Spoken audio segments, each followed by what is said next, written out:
দক্ষিণ আফ্রিকার eastern Cape প্রদেশের কুইন্সটাউনে একটি দোকানে আগুন লেগে ৬ বাংলাদেশি মারা গেছেন। দগ্ধ হয়েছেন আরও একজন।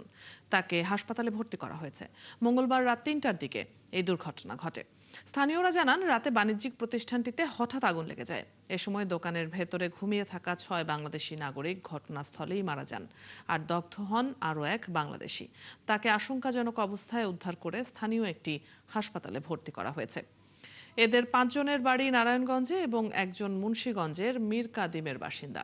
নিহতরা হলেন নারায়ণগঞ্জের আলীরটেক ইউনিয়নের ফাহিম, আপন আহমেদ, নূর মোহাম্মদ, তৈলখিরার চরের ফয়সাল, ফতুল্লার শাহিন এবং মুন্সিগঞ্জের রাজিক।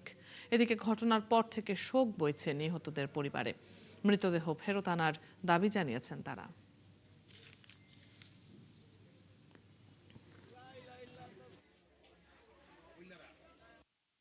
কালকা পোলার লগে কথা কইছি, পোলার এমন বড় বড় দাড়ি, বাসক তো নামাজ পড়ে, আবার তাহাজ্জুদ নামাজ পড়ে। আমার বাগিনা থাকে, আর ওর সাথে আরো লোক আছে এখানে, আর এই গ্রামের আরো 4 জন আছে, একসাথে চাকরি করে। দোকানে রাতে আগুন লাগে, রাতে 3টা 3:30 বাজে। কিভাবে লাগবে এখন আমরা পুরোপুরি বলতে পারি না। 7 জনের ভিতরে একজন বের হয়ে গেছে, 6 জন আটকা পড়ে রয়েছে। পাশের দোকানদার এরা অনেক চেষ্টা করছে, তালা তোলা ভাঙছিল, কিন্তু বের হইতে পারেনি। যে রুমটা বের হইব এই রুম দিয়ে আগুন, ওই গ্যাসের বিস্ফোরণ ফুটতেছে একটার পর একটা, তো আর বের হইতে পারেনি। দক্ষিণ আফ্রিকায় আগুনে পুড়ে মারা যাওয়া বাংলাদেশিদের মধ্যে নারায়ণগঞ্জের বাসিন্দা ৬ জন। এ বিষয়ে বিস্তারিত জানাতে নারায়ণগঞ্জ থেকে যুক্ত হচ্ছেন সহকর্মী হাবিবুর রহমান। হাবিব, ঘটনার বিস্তারিত জানাবেন এবং নিহতদের বাড়ি নারায়ণগঞ্জের কোন এলাকায়, তাদের সবার পরিচয় জানাবেন, তাদের পরিবারের সাথে যোগাযোগ করতে পেরেছেন কিনা, কি বলছেন পরিবারের সদস্যরা? অদিতি, মর্মান্তিক এই ঘটনাটি নারায়ণগঞ্জ সদর উপজেলার আলিরটেকে হয়েছে। আলিরটেকের বাসিন্দা মূলত তারা। আরেকজন আছে বক্তবলের, আরেকজন আছে ফতুল্লার, আরেকজনের বাসা পার্শ্ববর্তী মিরকাদিম, মানে মুন্সিগঞ্জের মিরকাদিমে বলে আমরা জানতে পেরেছি। তো যেটা শেষ পর্যন্ত আমরা তথ্য পেয়েছি যে সাউথ আফ্রিকার কুইন্সল্যান্ডে এই দুর্ঘটনাটি ঘটে। স্থানীয় মানুষের সাথে হয়তো তাদের একটা বিরোধ ছিল, এরকমটা আমরা জানতে পেরেছি।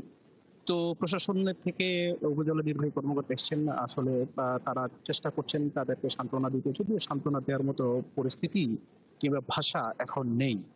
এখানে অনেক রাজনৈতিক ব্যক্তিবর্গ এবং অনেক ব্যক্তিবর্গ এসছেন এবং তাদের পার্শ্ববর্তী প্রতিবেশী অনেকেই এখানে এসছেন, তাদের সাথে কথা বলছেন। আসলে সান্ত্বনা দেওয়ার ভাষাটুকু আসলে থাকারই কথা না।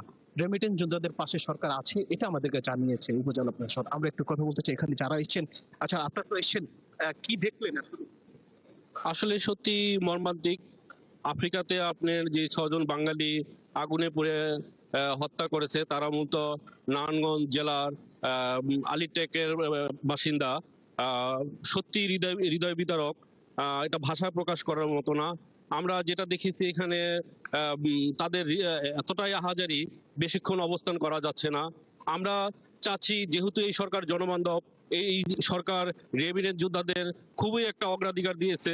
আমি চাই এই এই জায়গার যারা প্রবাসে হত্যা হয়েছে, নিহত হয়েছে, তাদের লাশগুলা যাতে এই সরকারি তত্ত্বাবধানে এবং সরকার যে কোনো কিছুর বিনিময়ে তাদের পরিবারের কাছে হস্তান্তর করে এবং কিছু ক্ষতিপূরণ যাতে এই পরিবারগুলো পায়, যাতে এই পরিবারগুলো আবার ঘুরে দাঁড়াতে পারে। এই জন্য আমি সরকারের কাছে আকুল আবেদন জানাচ্ছি, যাতে নতুন করে এই পরিবারগুলো আবার ঘুরে দাঁড়াতে পারে। অদিতি, আসলে ক্ষতির পূরণের মাধ্যমে ক্ষতি কতটুকু পূরণ হবে আসলে সেটাই দেখার বিষয়। আসলে নারায়ণগঞ্জ থেকে ছিল আমার কাছে। হাবিব, আপনার কাছ থেকে জেনে নিচ্ছিলাম আমরা শোক সন্তপ্ত পরিবার গুলোর অবস্থা। ধন্যবাদ যুক্ত হবার জন্য। দর্শক, নারায়ণগঞ্জ থেকে সহকর্মী হাবিবুর রহমান যুক্ত ছিলেন এতক্ষণ।